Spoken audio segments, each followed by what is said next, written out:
All right, welcome, ladies and gentlemen, to another 5v5 cast brought to you guys by At What Cost. I'm TheSource. Joining me, as always, is Azaraki Dragon, and I hope he's back.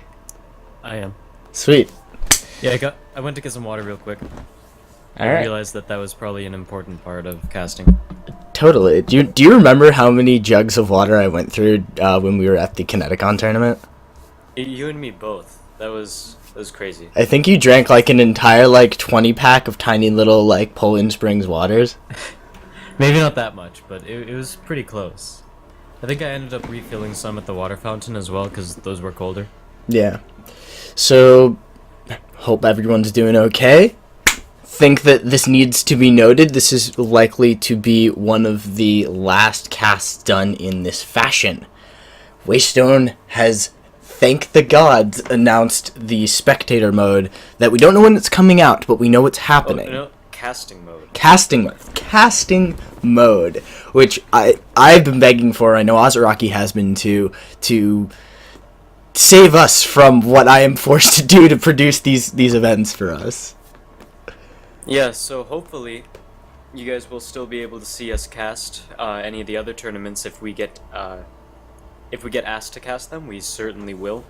And yeah, we'll be saying goodbye to this format as well, which is always nice. Yep, so things to note with this tournament. This was the S1cknote Invitational. This was, I think, number 5, correct? I think so. I believe it was S1cknote number 5. Anybody in the chat can easily correct us. Yes, and it's S1cknote number 5. I just confirmed it. Sweet, S1cknote number 5. So, to add, so we've got S1cknote number 5. Other things to note, MOBA Champion came out with a draft mode, so we're actually going to be able to talk through picks and bans, something we haven't been able to do thus far. I've tried to get the video in a state where we would be able to look through the picks and bans, but we didn't know what the timing was. It was, not very straightforward. It was them just sort of talking it out in the chat, and it would have been a little bit of a hassle under the circumstances, considering the additional video snafus that we were dealing with to produce these. So now we have this awesome UI, and if you guys haven't seen it, it's really, really cool. It allows 10 players to go in, run. Each team gets 2 picks, gets 2 bans, 5 picks, which was pretty cool. And also, this tournament, there was a huge amount of work done by good old Malk and a bunch of other people to bring forth all of these VODs. I didn't have to go hunting for these. These were readily put up in a lot of posts. Sheebs did a really good bit about analysis of high tier play. Put up a bunch of highlights, which was really, really cool. So there's been a lot of really good stuff, and we actually have another great little bit of all the work that was done. We know what the item builds are for everyone over the course of the matches that we'll be presenting to you guys, which was the finals between BOB and FDAT. And that's something we've been really, really sad about because we've been stuck in one perspective and we can't see what everyone else is building, and we can really only guess. So that's cool. It's very cool. So I believe we're starting Tulsa's stream at 00. We're going to be able to talk through all the picks and bans as they come, and then we're going to start Sheebs' stream once Tulsa's gets there. Yep, so we have, if you guys are unfamiliar with the way this is produced, we don't have a spectator mode yet, we don't have a casting mode yet. This is done by us taking 2 videos that I will be tabbing between back and forth in the middle of the matches to sort of simulate a spectator mode. We're locked into one view from each team, Tulsa and Sheebs, who are both laners. Sheebs used to be jungling. I think he stepped off of jungle, so we'll see how much overall vision we get. But on that note, I'm going to switch over to Tulsa's view, and it's starting at both teams have actually made their first ban, and we'll start that video. That's 0000. We'll start that video in 3, 2, 1. So, alright, cool. So I'll let you take it away while I make sure everything is lined up nicely. Alright, so we see our first 2 bans of Moya and Mina. Neither of them are really that surprising.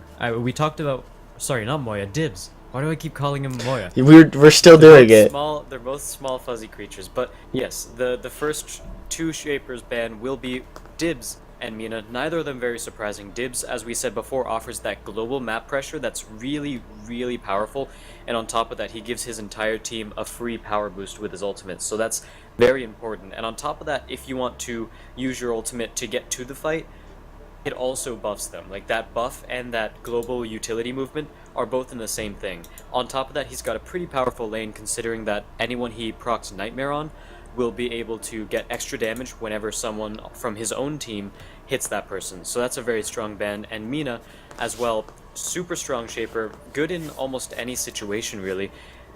She's really been widely regarded as one of the top supports in the game, support tacticians, one of the best utilities, because she's got so much working towards her kit. She's got a fear on the jump on, jump off, and yeah, very, very strong shaper. Yep, additionally, she has her increased damage off of her ultimate. She's got poke. She has ability to both empower and put damage reduction on whatever target she's currently occupying. So there's that. Second ban coming out of the Spirit side, which... Spirit blue or red? Spirit is blue, right? Spirit is red? Spirit is red? Okay, so Spirit is red. Maybe? We'll figure that one out in game. Either way, second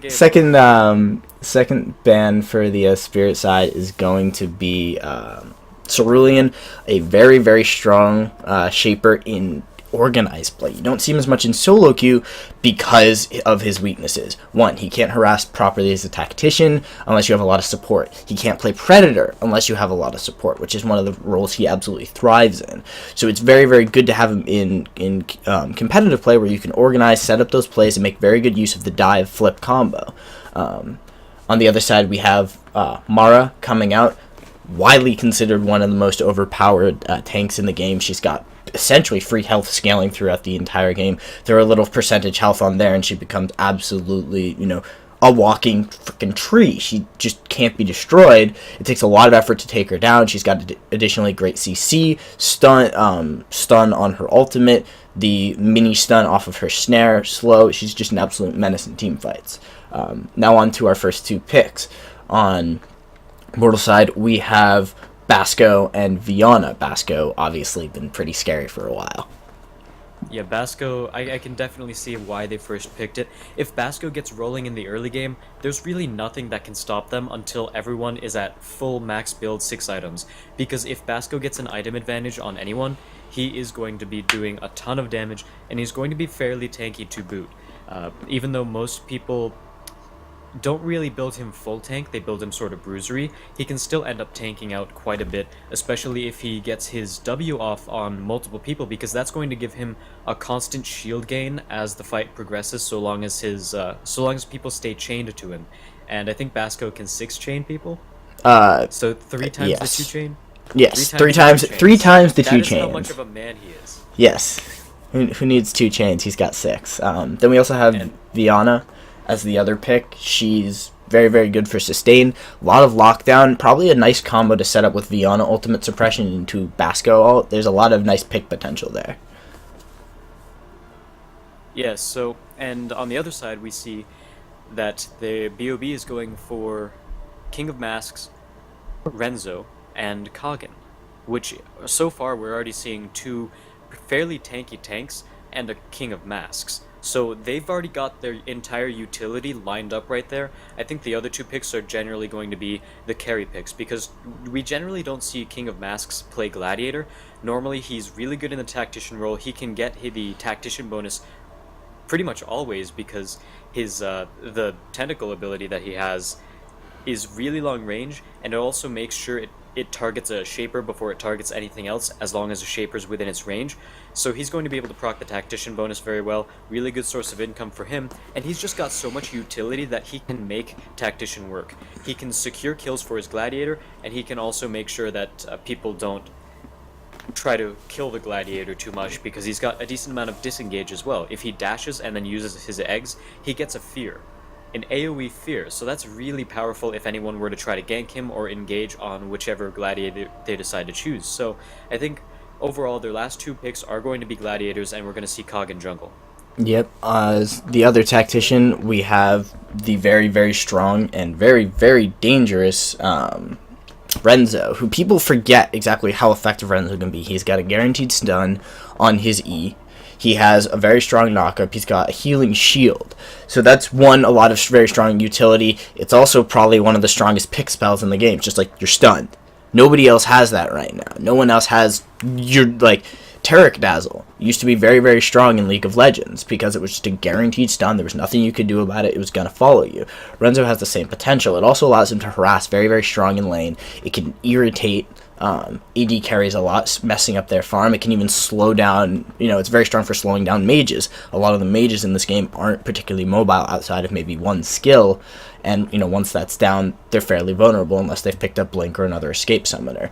And then Kagen, who is just like, I am Kagen, I clear. That is what Kagen does. Basically. I am Kagen, I will clear. He's got the fastest clearing game still, I believe. I don't think anybody can outspeed him yet.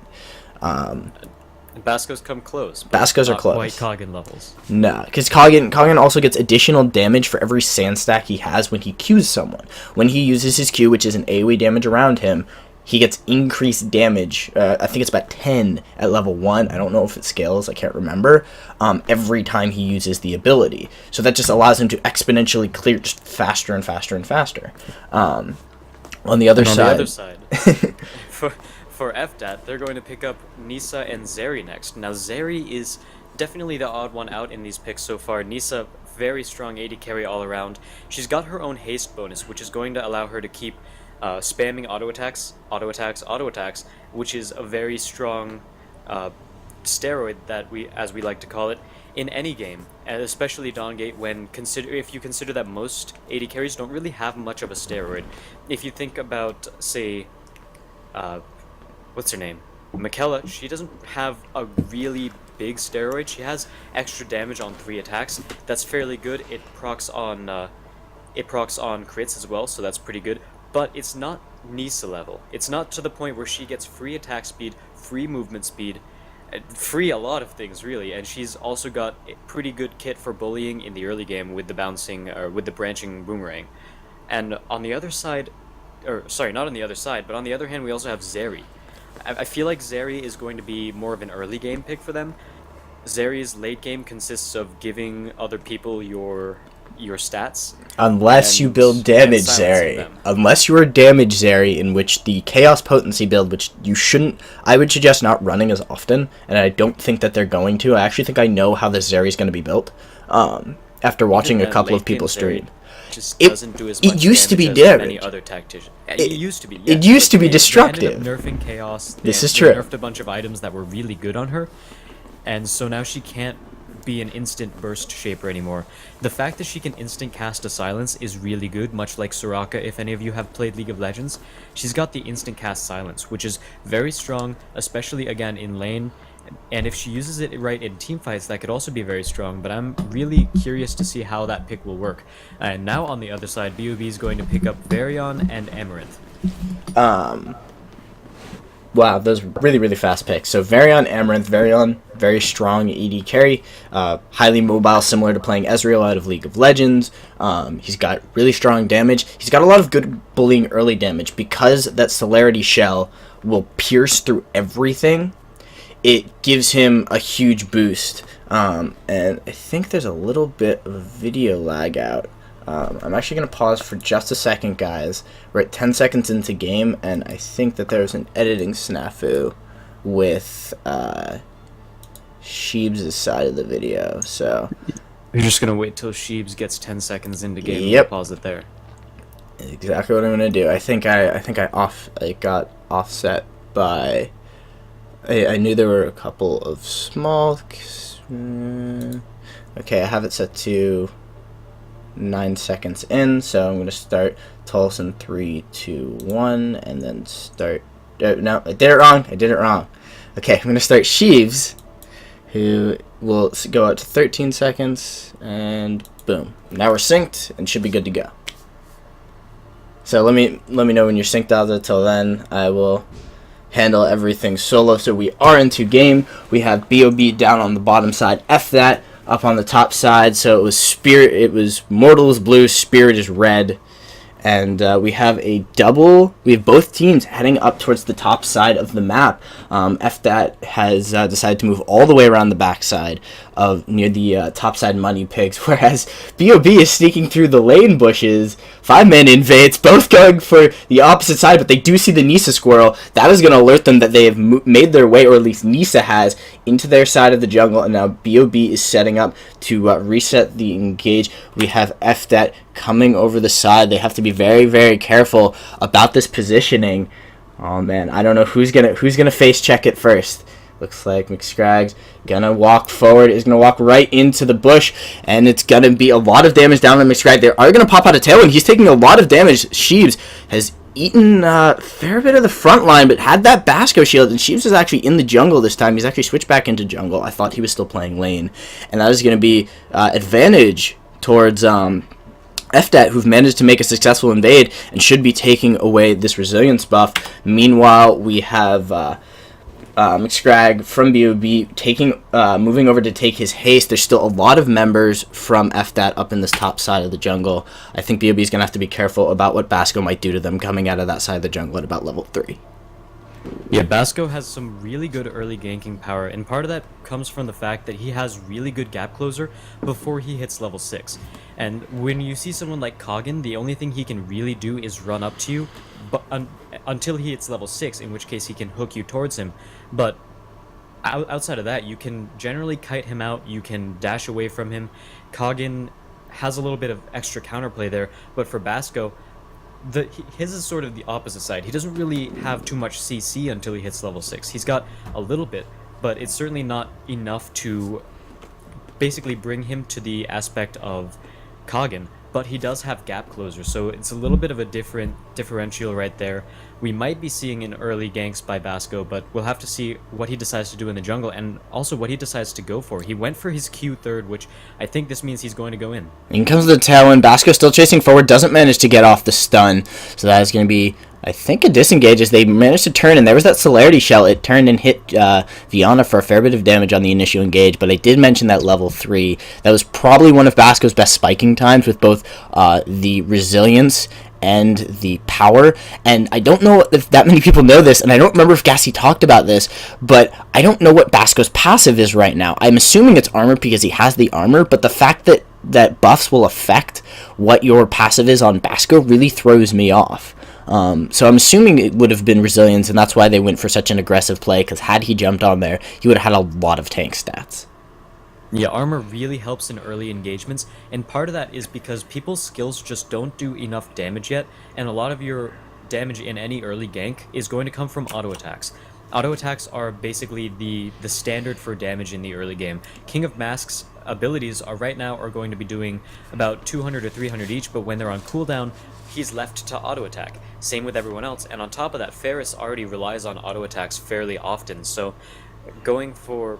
Oh, sorry, actually, Varion relies on auto attacks fairly often, so going for the early resilience pick is going to help out the most, but as you said, since buffs impact what Basco's passive gives him, it is sort of weird to think what he actually has. Ooh, but down in the bot lane, we have a little bit of an engagement down to Mars, going very, very low. That Zeri is very, very low. I think, no, instant blink away by the Emerald. McScragg going to be able to walk out of there. Basco jumped into the middle of the fight, and his resilience buff went down, so I think that has changed his stats, and that's the thing I want. That's the reason I brought it up, is because now Basco's ganking potential has changed.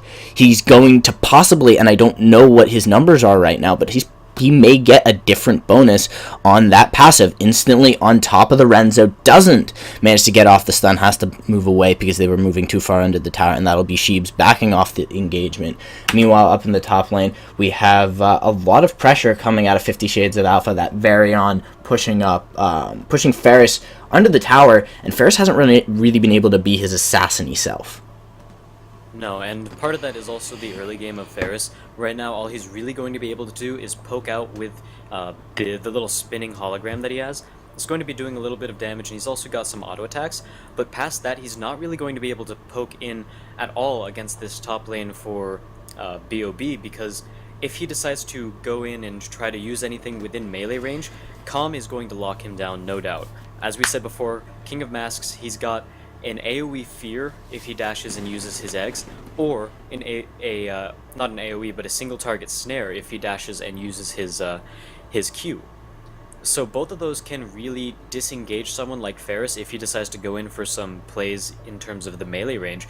But Ferris is going to be able to dash back to where he originally was, but he's not going to be able to force any straight-up engagements. He's not going to be able to stay in the fight. He's going to be able to dash, do a little bit of damage, and then get back unless he wants to be snared or feared by King of Masks. So a little bit of a weird laning situation that Ferris and Viana are in, so I think for the most part their goal is just to make sure that they can get Ferris last hits and that they can keep Ferris alive with Viana's sustain.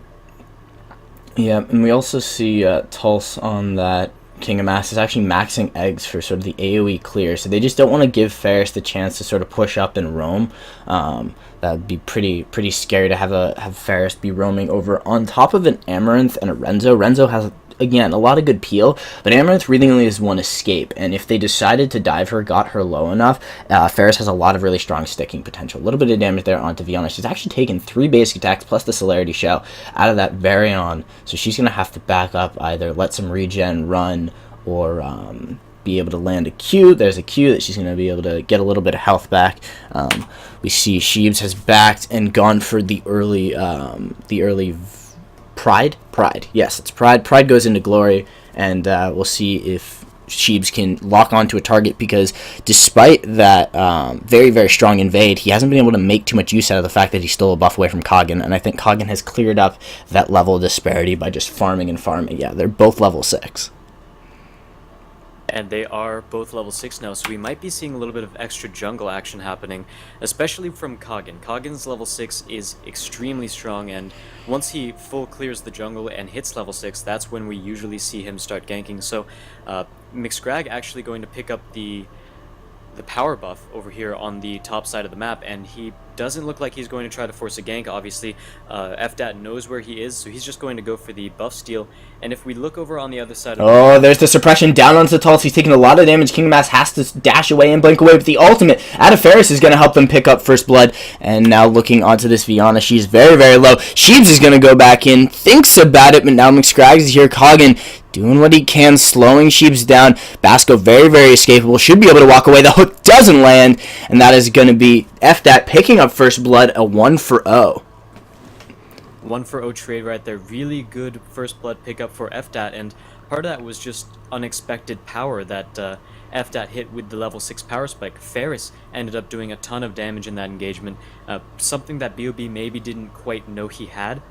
But at the same time, they did come out with a successful buff steal, so it's not exactly even. It's actually kind of far from even, but the buff steal is going to help BOB just sort of feel better about themselves so far, and it looks like we might see a little bit of contesting in this bot lane, because Sheebs is going to go try to return kill the power buff. But they know about it. Kogan is there. Instant jump over the wall by Sheebs. He's got to be careful. Kogan should be able to take away his own power buff. That was very, very risky. Sheeb's going to step back up into his jungle, pick up his resilience, and Kogan is starting to reach that scary point. He's got essentially 4 buffs on him. He was able to pick up and refresh that power buff. He's been able to make up the farm differential for the most part. Actually, with that steal, it should be about even now. So the advantage that Sheebs had is kind of starting to dwindle away. Ooh, up in the top lane, Ferris taking a lot of damage, gets hit by the eggs, and the snare is going to get pulled in by the Cog ultimate, and a little bit more damage. One more hit out of 50 Shades of Alpha will do the trick. He's going to step under the tower, takes a tower shot, but can't manage to land that hit. Ferris just very, very good at getting out of trouble. Yeah, Ferris is a really, really mobile shaper, and at the same time, they still managed to make him go back, so he's not going to be able to get the extra Gladiator gold from last hitting, and he's not going to be able to get the experience from being near the minions as they die as well, so still a small engagement right there, and Sheebs down in the bottom lane, seeing if he can make anything happen, just a couple of trades every now and again, but he's taking more damage than anyone else, and never quite a good sign as a jungler. Maybe didn't want to take that engagement there, but he's going to go back into his jungle and start clearing buffs once again, looking to go on to his power, or his haste next. And as we said, the buffs that Basco takes changes the dynamics for how his passive works. I think he'll be fine for armor, though. I think his armor is going to be the one that's going to increase with his passive because of the items he's bought. Ooh, but down in that bot lane, we saw a nice pick away. They were able to grab the Zeri, so BOB evening up the kill score in a pretty quick fashion. 50 Shades of Alpha getting dived on. A little bit of damage down to Sheeves. He is going to get slowed down, doesn't get snared up or hooked back in. The ultimate came out of the Varion, and now we have a 5-man stack down in this bottom lane to possibly push the tower. Actually, no. 3 people backing. They don't want to pick the fight. All of their ultimates are actually down right now. So it's a very smart play out from BOB. They got the kill. They evened up the gold, and now they're just going to go home and spend it.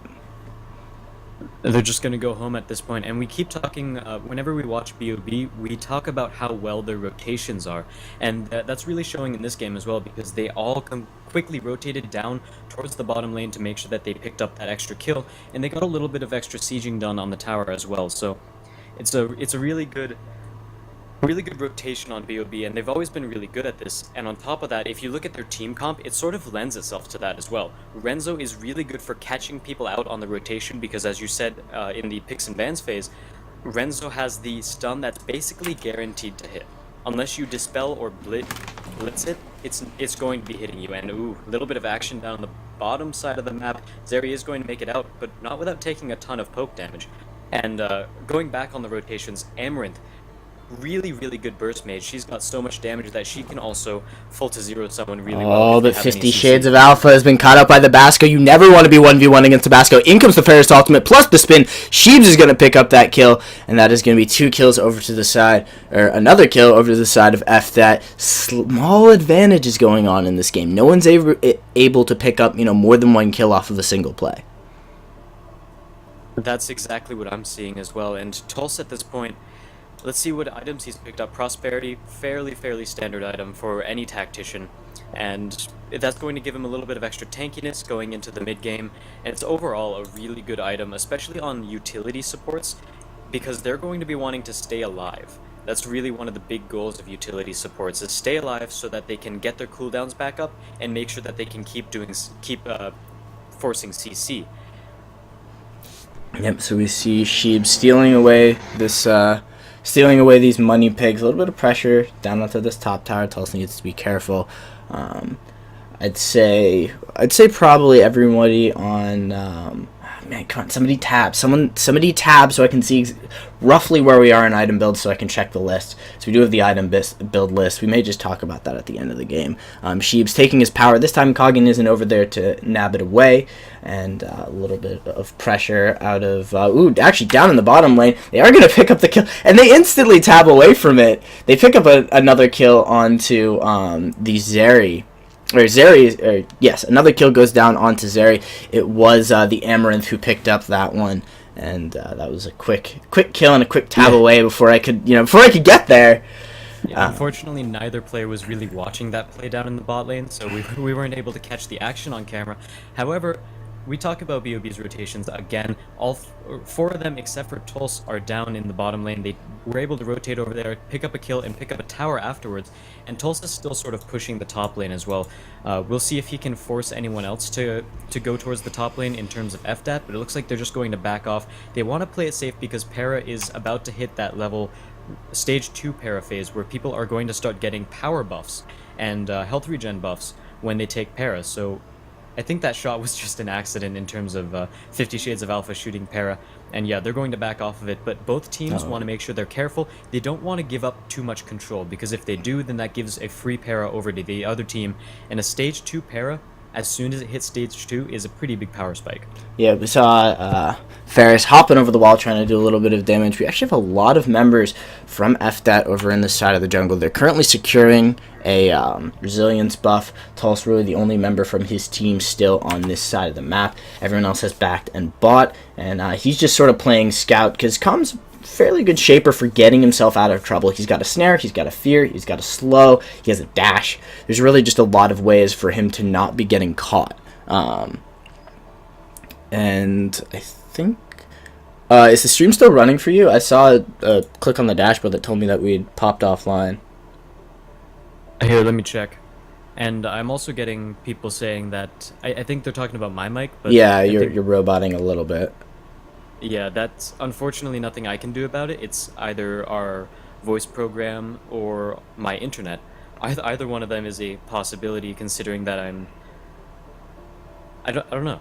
My internet's I think having you've huge troubles. evened out, and now the dashboard, you've evened out. The dashboard says everything is hunky dory. So Yeah, I just we'll checked get the back to the stream action earlier, so. as Mr. Ags is going on to Sheaves. He is just caught. He has popped his blitz and might be able to get away because he is Basco. But there's that instant stun. Come back in with the hook from Coggin, and that is going to be a kill pickup for McScragg. And that was just 4 members. Found one, and even though Basco is Basco, he couldn't get away. Actually, we have 50 Shades of Alpha coming in from the top side of this map. They did have vision. He is going to get suppressed by Biana, but a nice Renzo ultimate is going to knock her away. She's going to tailwind out of the fight. Meanwhile, on the other side, the instant stun plus the wave and the bubble combo out of Amaranth. 50 Shades of Alpha picks up the kill onto the Viana, and that is going to be a turn straight onto that level 2 Parasite. Yeah, and one thing I have to say is that FDAT's focus in that fight was a little bit off, actually. They tried too hard to catch out 50 Shades of Alpha on Varion, and sort of tunnel vision on the fact that the rest of BOB was on their way to rotate through that bush and basically sidewind their team.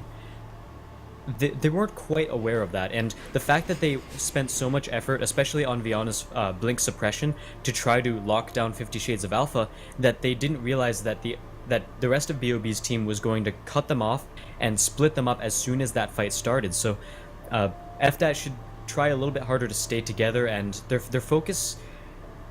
Yes, I realize that focusing Varion is usually a really good idea, but if you look at the positioning of everyone else on BOB who is part of that fight, it wasn't really the best decision because it left them open to a flank, which is something you never want to do, especially in a team fight. And we haven't really talked about the comps themselves that much, but BOB has a really, really good pick comp. If they choose someone, that person is probably dead because we have a guaranteed stun, as well as Amaranth's burst damage, and Varion also has a pretty high amount of burst damage as well.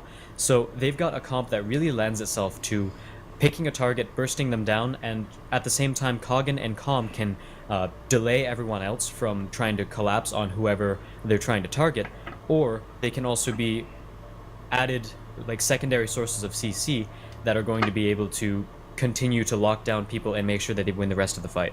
Yeah, on the other side, FDAT has a strong comp for picking single targets once Ferris gets rolling. They do have a really nice team fight potential if they can pick sort of all over the place team fights.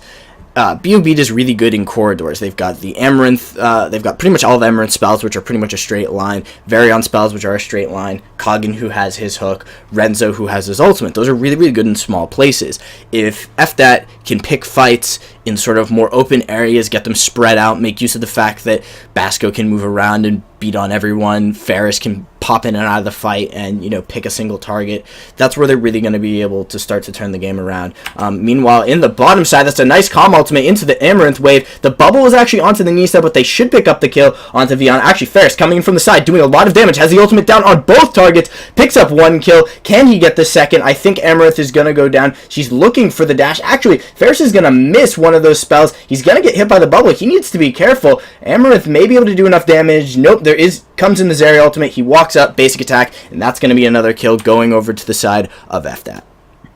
Yeah, and FDAT doing a really good job of collapsing on the really, really heavy all-in attempt. I don't really have too many other words to talk about that with, other than heavy from BOB, because they went full ham on getting that one pick, and they were sort of punished for it as well. In the meantime, the rest of BOB was pushing top lane, so they were able to get something out of it, but at the same time, losing those 2 kills was fairly important, especially considering one of them is Amaranth, who provides a lot of shaper pressure for BOB, because if Amaranth is on the map, that's a lot of map pressure you get as well, because we can see how quickly she can burst someone down, even someone like Viana, who's got a lot of health.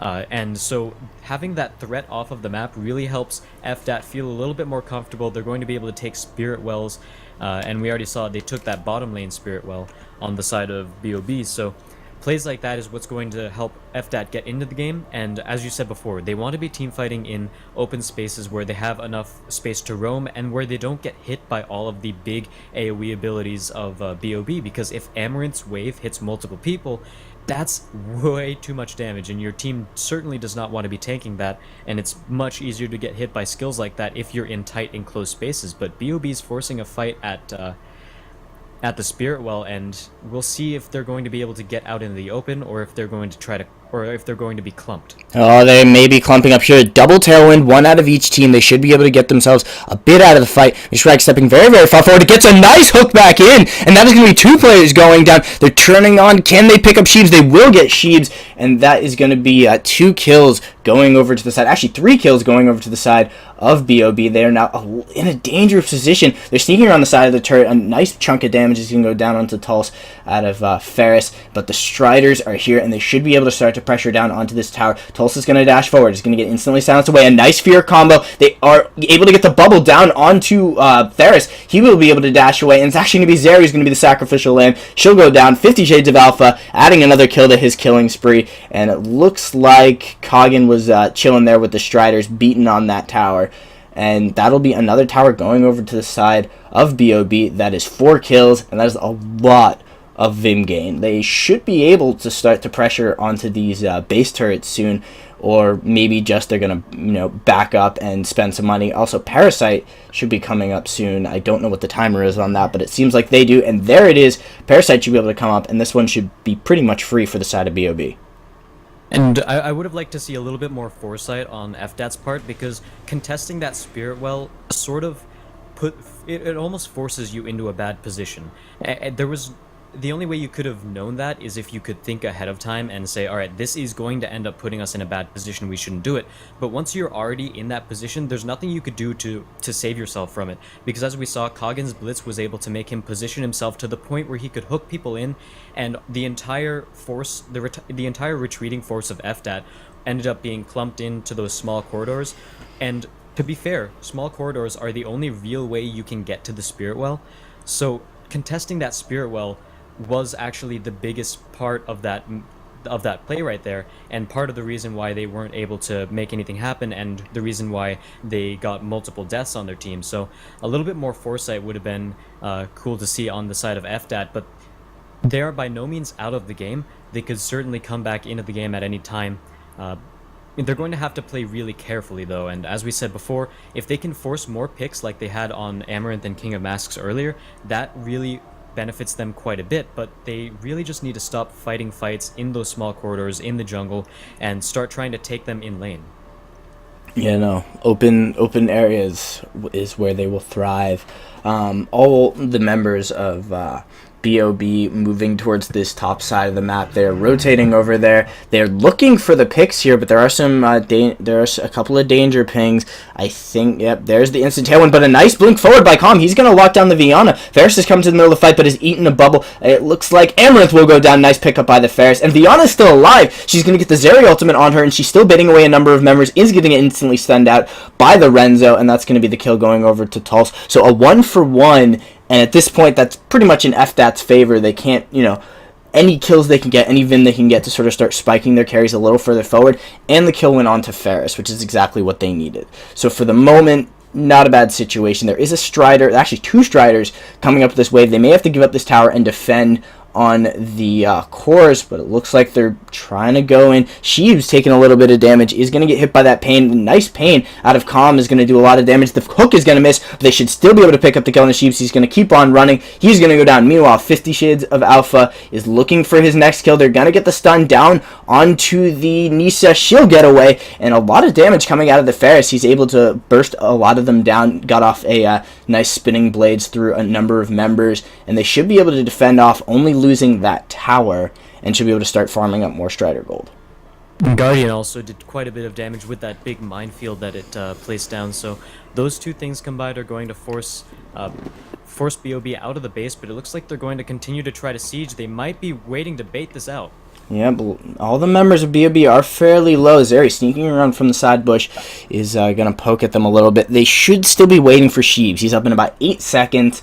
Maybe they can get a pick as the BOB decides to retreat, although it looks like BOB is just going to get themselves out of trouble. Basco is going to come back up, and they're going to be backing for items. So at this point, we've got Tulse. He's rocking Prosperity, Pain, and Rage. I would say for the rest of his team at this point, they're probably about 3 items in. That means we've got... Oh, man, it moved. It moved. Where did it go? Here it is. We've got... Renzo, who's got Devotion, Freedom, Resolve, probably at about this point. Kogan, who's got Equilibrium, Rebirth, and Retribution. Varion, who's got... wait, that can't be right. Does Varion have a direct? No, Desire. Desire, Will, Dominance, Force, Aggression. So a lot of strong items out of the side of BOB right now. FDAT's going to need some time to farm back up. They're really going to need quite a bit of time to farm back up as well, and part of what they need to do is make sure that they don't get caught out on the rotations again from BOB, and I think part of what BOB are going to try to do, they're going to try to push both lanes at the same time, and once they bring everyone's attention to one of the lanes, they're going to rotate towards the other lane, probably bot lane, to try to make sure that they take that tower. Windows Media Player is doing a very bad job of responding, so one of my screens is not doing so well, and the other one is lagging a bit, so my setup is currently freaking out. I don't know about yours, but I hope yours isn't, because yours is the one on stream. We're golden. Okay, so I'm just gonna watch BOB's perspective from here on out, because this is kind of Just remember, this may be the last cast we ever do this like this is the grand finale, I think, of us doing casts with my crazy 2 video setup. So we have pretty good. Hoping it is. We're hoping we get Mode announced. very soon, very soon. So FDAT doing a good job of clearing out the Strider waves. Looks like Sheebs, he wants to pick a bit of a fight. Is going to get stunned out. Tulse coming in. They do put the Zeri ultimate down on him, so he's very tanky. And now he should be able to jump on top of the Amaranth. Nice wave out of Amaranth. Is going to knock a number of targets up, and that is so much damage. 50 Shades of Alpha starting to bring down targets. The Viana ultimate is down to Tulse, but it doesn't really matter. The stun comes out of Kogan. They should be able to instantly push down onto this tower. 50 Shades of Alpha breaks forward. Picks up a double kill. I don't think he's going to be able to get on top of that Zeri. She should get away. Now there's the slow and the snare. Can 50 Shades of Alpha pick it up? It's actually going to be Tulse who gets that one. They give that over, and that is going to be a 5-man wipe, and I believe that is GG, as, yep, there comes the surrender vote, and that is going to be game 1 going over to the side of BOB in this best of 3, which was the S1cknote Invitational Finals. Yeah, and FDAT did a good job of making sure that they fight in those open spaces in that last team fight, but a couple of problems were that they didn't fight underneath the tower to add that little bit of extra damage, and they also weren't able to keep Amaranth off of their squishies. As we saw, Amaranth was able to dive right into the back line and use a big wave, and that was going to give them all the power they needed, and now we might have to resync, because... We'll see. We'll see if we have to resync. I really want to resync. Alright, Well, so... I'm out of sync as well, even on the BOB yeah, videos, so... I think I'm still synced, so... Give me timestamps. We've got 37 for Tulse is about where I am. Alright. Tell me that hits 37:15. 5, 4, 3, 2, 1, go. So you should... Man, you tricked me. You did 5, 4, 3, 2, 1, go. Yeah. Sorry. So that one should be nice and lined up, and we are into the gloriousness that is the new picks and bans at a MOBA champion. Again, thank you guys for putting that together. It makes my soul hurt a lot less. First ban out of the Spirit side, which this time is going to be FDAT, is wait. Did it swap? Did it swap? Yes. Okay, so first ban out of the Spirit side, which is BOB, I think. The system. It was a godsend, and then it was confusing, but we do have Cerulean, which we saw banned out the first time. Tulse is BOB. If you see his camera, it's BOB. And if you see Sheep's camera, it's FDAT. Well, no, but that's not the issue. It's which side is which side. But I'm pretty sure they switched. yeah, they should have switched. Also, there's Tulse is on the Spirit side now. So. There's a nice section of blackout in Tulsa's video, which it's just Tulsa's video. Oh, being good. Tulsa's I was hoping video. that wasn't just me. No, that was in. I was like, God, no. Why did my video programs keep crashing? No, that was in Tulsa's video. We'll see whether or not it. I don't actually remember whether or not it persists for too much longer. But we do have on the other side Sheep's view, and there's going to be the Mina ban. So a ban we saw before, and that instant dibs pick. And we talked about dibs last week during our cast. We talked about dibs in our last episode of At What Cost. There is the dibs pick. Alza? I'm sorry. Yeah, Care to talk about I was Dibs? making sure that everything was fine on my end in terms of all the video stuff. And I have my laptop here so I can see the chat as well. It's weird. So the Dibs pick. Okay, so we're going to see a lot of really heavy map pressure from Dibs, as we talked about during our last. Was it our last cast? No, it was. We talked about it in the last cast. The same game for our last Cast and our last At What Cost episode. Indeed. Alright, so Dibs, as we talked about there, has a lot of big map pressure because he's got sort of a Twisted Fate-esque ult if his ultimate was still global. Basically, Dibs can be anywhere on the map within a couple of seconds using his ultimate, and on top of that, whenever he uses his ultimate, everyone around him gets a really big power spike. They get a lot of, I think it's 30 extra power, 30, 35, 45. It's 25, 35, 45. Alright, 25, 35, 45 power, and that's really substantial in a lot of these team fights. So, we saw him play that before, but basically what he's going to end up doing is he's going to be harassing a Spirit Well or pushing a lane alone while the rest of his team pushes as a 4-man, and then whenever a team fight actually breaks out, he's going to be using his ultimate to get into the fight and to give everyone else on his team that big power buff. That's really going to be helping turn any fights that they get into. Now on the other side we see a Renzo pick. We saw last game how strong Renzo was. He was able to make picks all around the map with that guaranteed stun of his, and on top of that, his ultimate's really good at displacing multiple members of a team. Yep, and the next pick coming out of Mortal Side, which is FDAT, they've gone with Moya, one of the strongest junglers, and still considered one of the strongest. People still say, at top tier, there's a lot of people who are saying that he's bar none, stronger than Basco. And, I don't jungle, I can't comment, but I've heard that him and Kagan are still two of the strongest jungle picks. Additionally, you have Basco, who is very, very strong. Kagan, very, very strong. They wanted to take it away. They picked Moya.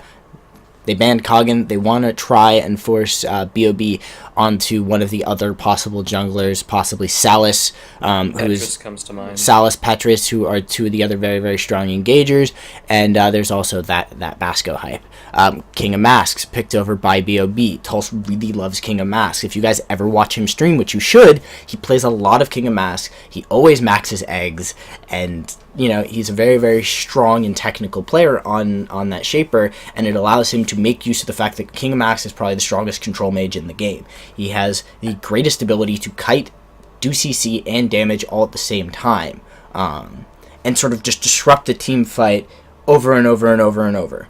Amaranth being the second ban out of BOB's side, so they wanted to get rid of that strong engage and burst potential. And as a little bit of a reminder, I am Azaraki Dragon, he is TheSource, and we're bringing you the S1cknote Invitational 5, I'm sure it's 5, finals between FDAT and BOB. So far, no other picks have been made, but the Amaranth ban, we saw Amaranth last game, super, super powerful. In terms of what the rest of the picks are going to be, I feel like BOB is going to continue with this sort of high mobility setup that they have, because Dibs and King of Masks both have really high mobility, they both have a lot of utility, so they still need to pick their gladiators and their jungler. Petrus and Salas both come to mind. Both are really mobile junglers, and they both can be a bruiser wherever they want. They can peel, they can dive the backline. They're really all-around good junglers that they can use, especially since Kagan and Moya are both off of the table. Now we also see Ferris taken off the table. Ferris has been picked by FDAT. So in terms of their gladiators, BOB, I wouldn't mind seeing a Varian again. Varian was able to Varian was a good force. He does quite a bit of damage over time, and he's also got quite a bit of mobility as well. So, the Mara pick. Mara and Basco, actually. So, this is probably a Gladiator Calm, then. Or Gladiator Mara. I guess that's I'm not quite sure. Additional side note, there's all this freaking out in the chat about us calling Moya a he. We know that Moya is a girl, but there's who said that? There's a bunch of people freaking out in the chat about it. I may have said Moya was a he, but you guys have to consider we're constantly switching back between the names of players who all of these players in the current match are male, and the names of characters, and it's always this fun little toss up between who and what you say when you're talking about characters in MOBAs and the people playing them. So I apologize for my mistake there. Back to the cast, the double bruiser, and I think you may be right. It may be the Gladiator Calm. I feel like Tactician Calm. I like Tactician Calm better. He has more time to harass. He doesn't have to focus on farming, which has a lot of value to it. On the other side, I can't really say whether or not farming Mara is better. There's been a lot of people who've run it. It used to be very, very strong. But just having those two bruisers, that's a lot of CC. That's a lot of frontline. That's a lot of very strong engage. The peel isn't as strong. The peel is a lot trickier. You need Mara like ultimate to really make the peel happen. There's the Varion pick that you were talking about. So that's another strong choice to be picked over on the side of BOB. Why does Tulse keep getting in a game before Sheebs? I don't know, but I actually have Tulse set to pause to 17 seconds, specifically because of it. Automatically. Okay, cool. I went in and paused that at 17 seconds, and now we have another itty bitty black screen moment. I think this is just something going on with the editing, like back when we used to have that problem. A clip out because, again, these are VODs that need to be pulled from Twitch and then edited and it's still black. So and it's still black. See what eventually happens. Hopefully it doesn't stay like that. Oh wow. If it does, okay. then I'm going to blame TheSource. It's totally my fault. I know that, but okay, I figured it out. Figured what out? Why the screen is black? I figured out why the screen is black. It's an editing problem that sometimes crops up with this software where it will miss things because of the formatting. So basically, all these videos have to be reformatted because they're pulled from Twitch, and Twitch VODs come in FLV, and then it means you have to reconvert them, and sometimes some stuff gets lost. So set Sheebs to 1045. Set your Sheebs video to 1045. In game 10 minutes and 45 seconds. It's at no, set Sheebs. So go to 56 minutes 13 seconds for Sheebs. Oh, okay. So it's okay. There it is. Wow. Yeah, exactly, just like this dead spot. So set it to where? It should say 10 minutes 45 seconds. It should be 56 minutes and 13 seconds into the video you have. 56 minutes and what? 13 seconds. 13. Yes. We got this, guys. We got this. It's fine. We will talk about and then set your Tulse video to 45 minutes and 28 seconds. 45 minutes and 20. Oh, we're backing up now. Yeah. So we'll be following Tulse for. When the game starts. It's 17 seconds into the game. So basically when the game starts. So 45:17, you said? 45:28. 28. 28. All right, ready? Okay. Yes. All right, so 3, 2, 1, and all right. So we're going to have one view for most of this game. I mean, it isn't. Tulse is actually saving us this time because a few games back we had that BOB banner. The BOB banner. We had that BOB banner. So we didn't actually talk about those last two picks. It'll be Ashabel and Kensu. Yes, it'll be Ashabel and Kensu. Also, it'll be 10 minutes and 45 seconds into the match when you start Sheebs. But yes, the Ashabel Kensu. So Kensu, very, very strong ranged AD, has a really strong kite as well as a little bit of engage potential on his own. And we see some aggressive movement out of BOB moving into the other side of the map. They're moving through past their resilience buff. They're looking for the invade because FDAT went for a very, very strong and aggressive invade the first time around. Yeah, and it looks like they're going to be heading towards the middle of the map. Sometimes we see blue haste buff invades. I don't know if this is going to be one of those cases, but some people don't expect the haste buff invades because most junglers start either power or resilience. And it looks like they're not going for that. They're just trying to ward up the middle, make sure that they don't get invaded themselves, and ward off against any early ganks that come from the middle side of the map. So a little bit of lack of vision on the outer edges, but I think that should overall be fine. And we also, if you look at the minimap, King of Masks spotted out Ferris over up at the top near the power buff, so I don't know if that meant that FDAT was stealing that power. Obviously, we can't check back to their screen to see what's going on because of what Braun blames Twitch for. I totally blame Twitch for this. They make things FLV. Nobody uses FLV for anything.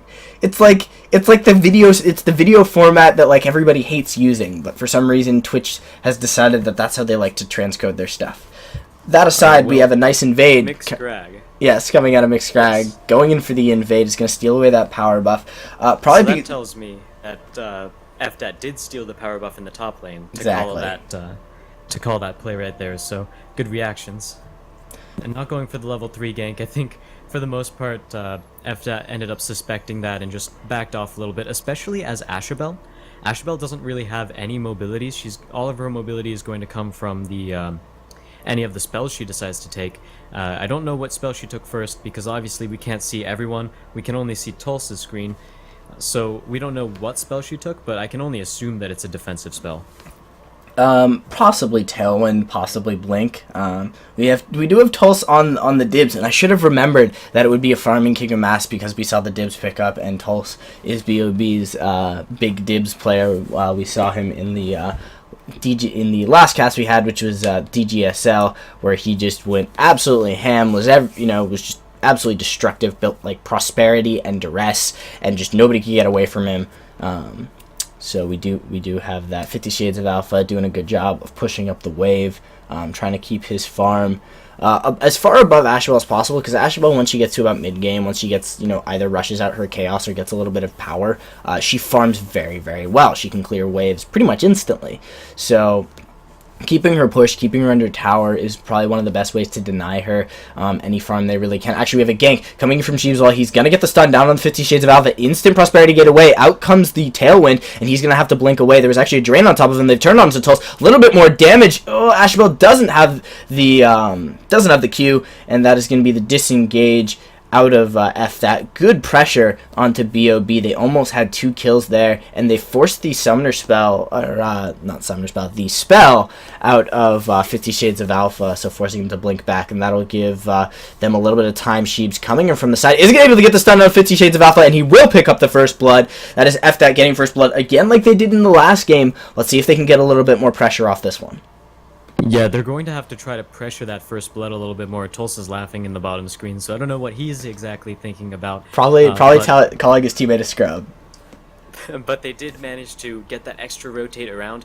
Sheeb's doing a good job of just basically ganking where BOB didn't expect him to just wrap around and come right back around for another gank. So really good play right there. In the top lane, a little bit of action. We can only see the map right now, but Mixgrag actually ended up killing Freeze DG, and we don't see how it happened. We just know it happened. And it's a Basco. It's a Basco. Basco got on Kensu. Okay. It's a Basco. We'll assume that it was a Basco on a Kensu. Maybe some damage came in from Mara and Calm. Calm landed a snare. Maybe a little bit of fear eggs. I'm casting from nowhere here, but I'm assuming that's sort of how the play went down, because that's sort of what that combo can do. They can lock you down, and then they have a pretty strong amount of burst potential at early levels. Basco has decent ratios on all this damage. Calm has okay ratios. Mara is just going to sort of smack you a little bit, and there's a lot of CC out of that combination. There's quite a bit of CC, and Renzo, again, getting those free stuns down, and those aren't really serving him any sort of purpose in those sort of situations, other than just getting a little bit of that extra tactician bonus. Other times you'll see him use it to try to get a little bit of lockdown so that Ashabel can land a Q and maybe an E follow-up in her long-range Just farm. like that. Just like that. Yeah. I'm psychic, guys. It's a great harassment tool. It allows you to get pretty much free damage if you have any long range skill shots or other targeted spells. It allows you to harass out the AD carry's farming pattern. That's one of the great things it can do. It's just like they're going for a farm, stun them. They'll miss one, and maybe you throw off their rhythm. They go out for another one, stun them. and they start to get irritated. And it's one of those, just it's a little bit of a mind game ability. You can piss people off with that ability. I hate being an AD carry and just having a Renzo just smack me every 6 seconds with that stun. I'm just like, I'm trying to farm, man. Just leave me alone. And there's nothing anybody can do about it. Nobody can block the ability. So it's good out of Renzo to make sure he's cycling that ability as much as he can. He's helping Ashabel. Seems like she's catching up in farm, doing a little bit better of a job. There's a stun, straight damage onto 50 Shades of Alpha, and that's what that combination can do for the moment. And whichever one of us decides to remember, either you or me, we gotta tell each other to start Sheeb's video once the in-game timer hits 10:45. So I'm watching, because I might forget. I'm watching that timer. Azaraki is kind of forgetful, so I might forget. It'll be all right. So we do have that level 6 spike down in this bottom lane. Actually, up in the top lane, a little bit of action. Looked like one member really low. Mara has dived on top of. McScrag and no, not McScrag, Mars. Mars is very low. Oh, the snare, it doesn't land. And meanwhile in the bot lane, McScrag actually making a little bit of an invade. Oh, Tulse, he's going for it. He's popped the ultimate. Over he goes. Can he find him, Secret Agent Tulse? Oh, they do actually find him. It's going to be U222 who picks up that kill. And now they're going to go for a 3-man invade onto this resilience buff. And Basco was down in the bottom lane trying to make a play. McScrag was looking for something there. Tulsa's going to waddle his way back to lane, pop some bubbles, and start making a maneuver. There's a lot of pressure down on 50 Shades of Alpha in that bottom lane. He's going to need to be careful. And I actually think I just saw a stagger hit 50 Shades of Alpha. I'm not sure. It's like the corner of my eye kind of thing. I thought I saw a stagger hit him. Maybe it was just the slow out of Ashabel. They have a very similar animation. Tulsa's back in this bottom lane after helping make a nice global play, and that's the power of dibs. And so, one thing that would be really beneficial to BOB was that play right there. I'd sort of figured out what I was trying to say. A little bit of damage down on the Sheed, and Shrag coming over from the side. There is an instant rotation for 50 Shades of Alpha and Tulse. 50 Shades of Alpha. I don't know why I said that one twice. A little bit of damage down onto this Renzo. He's going to need to be careful. Tulsa sneaking over the side. Ashabel looking to land some damage. And Blink over the wall. Fairly aggressive by 50 Shades of Alpha. He's going to get good damage down to Ashabel. That nice proc off the Nightmare from Dibs is going to chunk her fairly low. The shield comes out of Renzo. That'll be a little bit of the disengage. Nobody's going to be able to go and make a play. And more damage down onto this Renzo, who's trying to fight the Dibs, and Dibs is just like, I got more shields than you, bro. He does have his shield up a little bit more often, I think. I'm not 100% sure, but going back to the other play where... Oh, but here comes Sheebswall coming from the side, does get the stun down onto Tulse. He's going to blink over the wall, popping the shields. Is he going to make it out? Out comes the dragon. I think Ashabel should be able to get this one. The stutter step, he may be able to make it away from this, and here comes his team. Is Tulse going to run away? He is. In comes King of Masks. Oh, no, but the ultimate from Ferris is down onto Tulse. I don't think... Oh, my God, he's going to live. He's going to make it out of there. The shields from Dibs are so strong, and now we still have a bit of a fight. Uzi Tutsi pressuring down onto the Ferris and the Renzo. McScrag able to pick up the kill onto Freeze DG. The Kenso has gone down. The Ashabel has gone down. So is the Renzo. And Basco is not finished. He wants that Ferris. A little bit of damage down to Mars. He's going to pick up that kill and walk away from the damage on that tower. And Tulse, he lived through that ultimate. Only got hit by one rocket from the Ferris. That was amazing. Yeah, I was going to say, you have to give credit to King of Masks that play, because he actually stood within the targeting circle for the Ferris ultimate, which meant that part of the actually hit him instead of Tulse, which was a very good play to try to keep him alive and just make that engagement overall more effective. Like, that wasn't the thing that won them the fight, because they still managed to get quite a few kills all around the map. Basco diving for a tower, as we saw. 5, 4, 3, 2, 1, start. And we're even! We have two perspectives. We have a Sheebs! We have a Sheebs! Yes, and it wasn't Sheeb's fault either. It was TheSource's fault. I like to keep blaming you for that. Spectator mode. Spectator mode hype! Spectator mode hype. But we do finally have Sheebs' perspective. So it's 6-1 in the favor of BOB. They've been able to push a large advantage, but the game is by no means over. there's still plenty of time for a lot of laning advantages to come out, and that was just one really insane play by Tulsa. He was able to bait pretty much everyone he needed to. He did have to bait.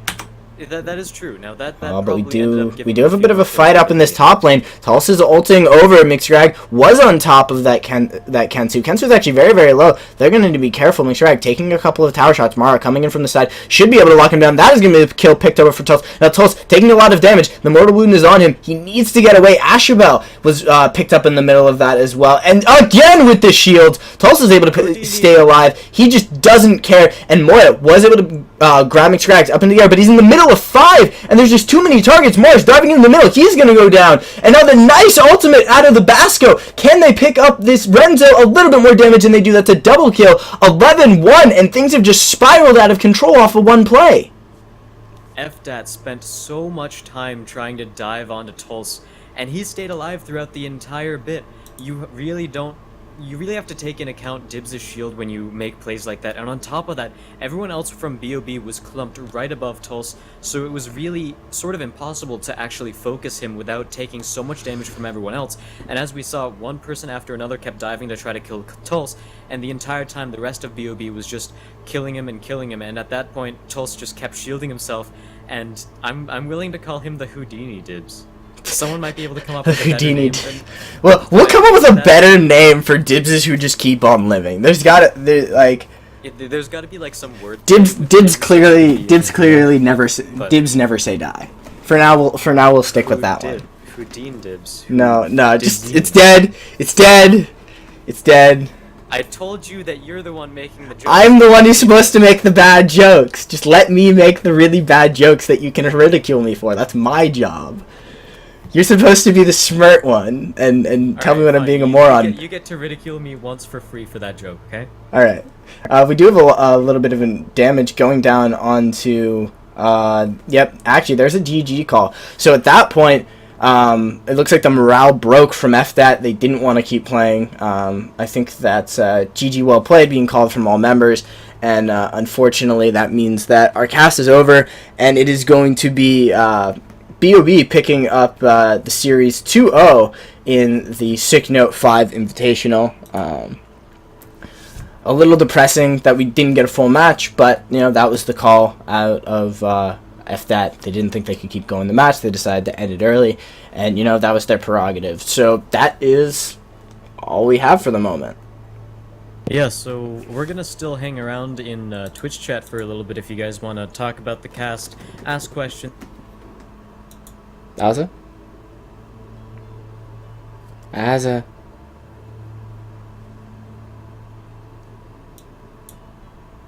think Azza died. Azza.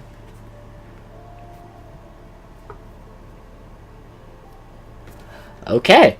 Well, I think Azza's either his mic is cut out, or his computer's exploded, or the Mounties have come to get Azza from somewhere. So I'll answer any remaining questions you guys have got, anything you guys want to talk about in the meantime. Why did you not switch to Sheev to see his perspective in the last group fight? The reason I didn't is because I'm the play-by-play caster, so I essentially just kind of forgot. C-Milk, it's I don't know what's going on with your fight.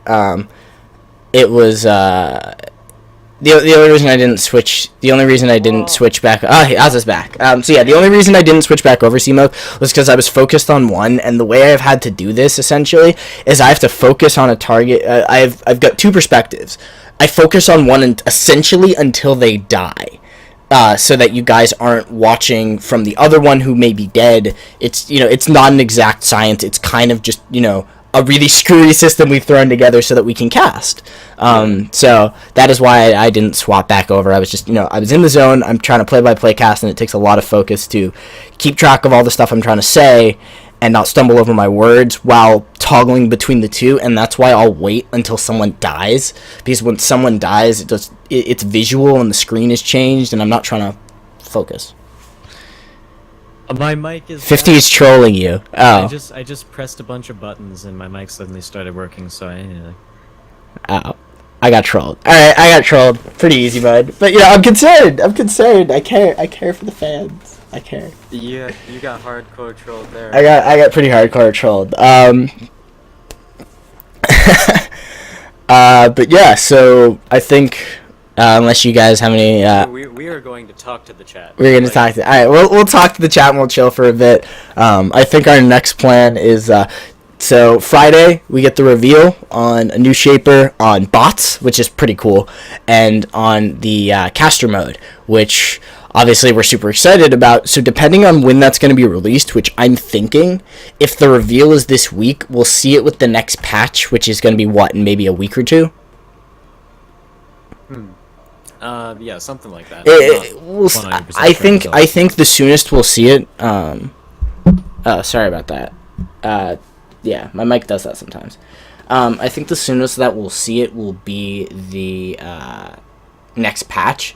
So depending on when that is, I think we will cast the DGSL finals, as the DGSL finals should be this weekend, correct?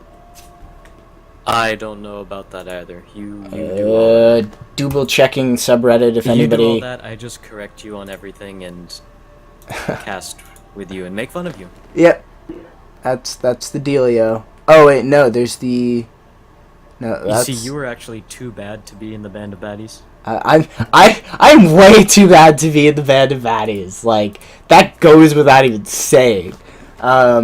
Okay, so July 26th. So yes, this weekend will be the second DGSL championship. So depending on when the spec mode comes out, we will possibly do another one of these casts for that match's finals. Yeah, hopefully we get to do more and more casting, especially with spectator mode coming out. Maybe any feedback from chat? Yeah, anything you guys think we should immediately work on? Anything we could improve on? Aside from technical difficulties, which they happen, and I try. You can chew me out for that. I try. I'm the entire production crew for this nonsense. Yeah.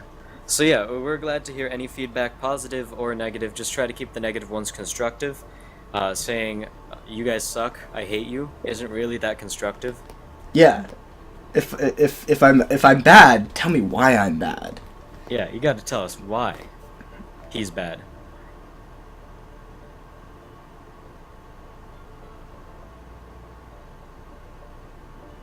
All right, yeah, we can do that.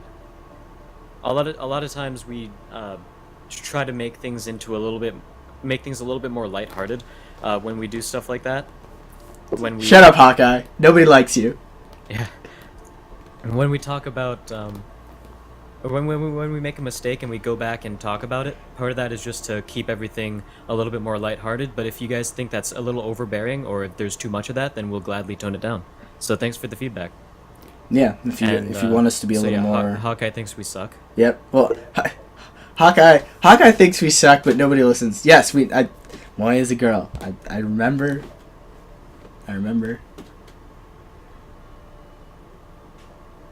Oh, it is Varian.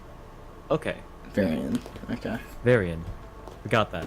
If there are any pronunciations we're missing, please feel free to tell us that before, because we did that with everyone. Like, we were like MC Scrags, and everyone was like, it's Mixed Scrags. Oh, there's a really good post in the Reddit chat. No, it's Tulse. There's a really good post in Reddit. It was like M with an EM, CCEE, and then Scrag. I think that might have been Fluffy. Fluffy X was making fun of that one. Yeah. Oh yeah, Fluffy X is here in the As chat. the one who taught you to cast, I am ashamed. Shut up, Hawkeye. We taught everyone else to cast, so take that. Yeah. Yo. We got that two-year experience of all that stuff. So. All right. Well, it seems like other than the pronunciation help, it seems like everyone else is just gonna troll us. So on that note, I think we're gonna cut the stream. Thanks for watching, guys, and supporting us. If you guys missed any of the production, try to keep comments on shipper pick shorter. Since the first game drafts, you were pretty behind. Yeah, we'll keep that in mind as well. But this is the first time we've ever actually casted Dawngate draft mode, so it was weird. And yeah, 50 Shades. If you watch any of our other casts, I think I do a little bit better about what each team needs to do in order to come back into the game. Yeah. For some reason, I just wasn't quite on my game with that. But if you check out the VODs, I think that I've done better at that in the past.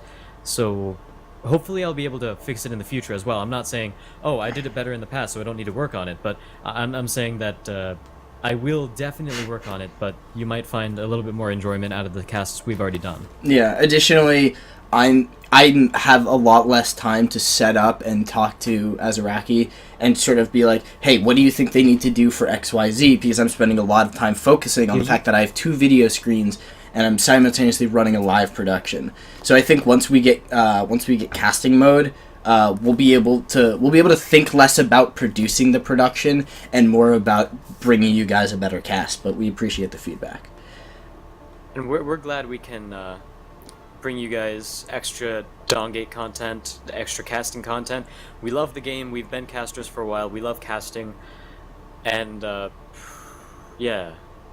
So we love the Dawngate community as well. I'm really interested to see how well going on we that. and everyone else can do with a casting mode, because it takes a load off the mind when you're not thinking about all of the bells and whistles of running the production, and you can just focus on what you're trying to talk about. But yeah. Yeah, and both of us, I can assure you that we've both casted much better we've been casting League of Legends for 2 years, and we've been invited to cast at LAN events and all that.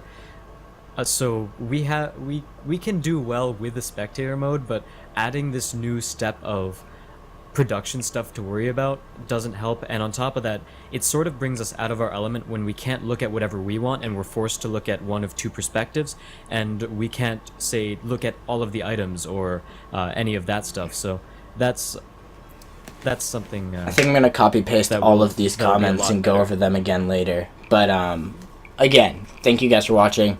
50. I still want to keep. Don't outro yet. Don't outro yet? Saying stuff. All right. Don't outro yet. Yeah. Well, I have to go to work soon. You that's fine. Would you like a cookie? Shut up.